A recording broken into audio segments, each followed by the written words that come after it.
ममता बनर्जी देश की उन चुनिंदा नेताओं में शामिल हैं जिनकी सादगी की चर्चा अक्सर होती रहती है।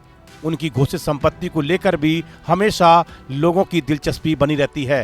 हाल ही में सामने आए चुनावी हलफनामे के मुताबिक उनकी कुल संपत्ति करीब 15.37 लाख रुपए बताई गई है, जो 5 वर्ष पहले यानी कि 2021 के चुनाव में बताए गए 16.72 लाख रुपए से 1.3 लाख कम है। ममता बनर्जी ने अपना नामांकन अपने गृह क्षेत्र भवानीपुर से नामांकन दाखिल किया है। बंगाल की सीएम के पास करीब 75,000 रुपए नगद हैं, जबकि बैंक खातों में लगभग 12.76 लाख रुपए जमा है। इसके अलावा उनकी संपत्ति में थोड़ी बहुत ज्वेलरी भी शामिल है, जिसमें करीब 9 ग्राम सोना बताया गया है। सबसे खास बात यह है कि उनके नाम पर कोई अचल संपत्ति नहीं है, यानी उनके पास न कोई घर है और न ही कोई जमीन दर्ज है। इसके अलावा उनके नाम पर कोई वाहन भी नहीं है। आमतौर पर बड़े नेताओं के पास कई संपत्तियां और लग्जरी चीजें होती हैं, लेकिन ममता बनर्जी का यह साधारण जीवन उन्हें बाकी नेताओं से अलग बनाता है।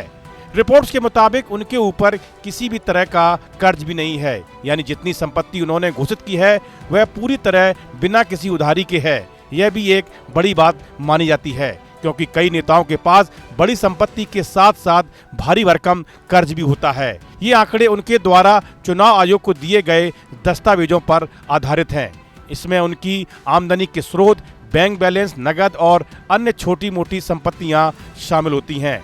हालांकि यह भी ध्यान रखना जरूरी है कि ये केवल घोषित संपत्ति होती है जो उम्मीदवार खुद अपने हलफनामे में बताते हैं। इसमें किसी छिपी हुई संपत्ति की जानकारी शामिल नहीं होती है।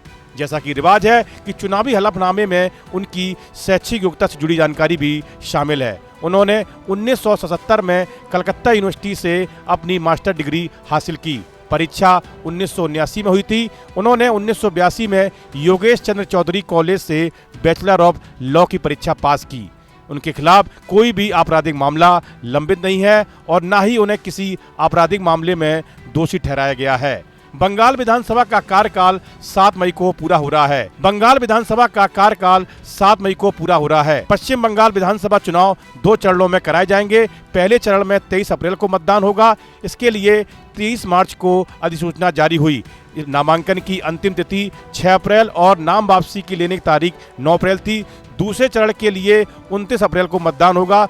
दूसरे चरण की अधिसूचना 2 अप्रैल को जारी की गई थी। नामांकन की अंतिम तिथि 2 अप्रैल को ही निकल गई थी। नामांकन की अंतिम तिथि 9 अप्रैल और नाम वापस लेने की डेट 13 अप्रैल है और 4 मई को वोटों की गिनती की जाएगी। साल 2021 में पश्चिम बंगाल विधानसभा चुनाव 8 चरणों में हुआ था। यह चुनाव काफी लंबा चला था, क्योंकि राज्य में 294 सीटें हैं और सुरक्षा, लॉ एंड ऑर्डर और बड़े मतदाता आधार को ध्यान में रखते हुए चुनाव आयोग ने इसे 8 फेज में कराया था। पिछले चुनाव में भी ममता बनर्जी के नेतृत्व वाली टीएमसी ने शानदार जीत दर्ज की थी। बंगाल में कुल 294 सीटों में से 215 पर टीएमसी ने कब्जा जमाया था। पार्टी को लगभग 48% वोट मिले थे। अब देखने वाली बात यह होगी कि बंगाल में हैट्रिक लगा चुकी टीएमसी की क्या इस बार भी सत्ता में वापसी होगी या फिर बीजेपी सरकार बनाएगी। इस वीडियो में फिलहाल इतना ही। आप बने रहिए न्यूज नेशन के डिजिटल प्लेटफॉर्म के साथ। अब से डीडी फ्री डिश की चैनल नंबर 57 पर देखिए न्यूज नेशन।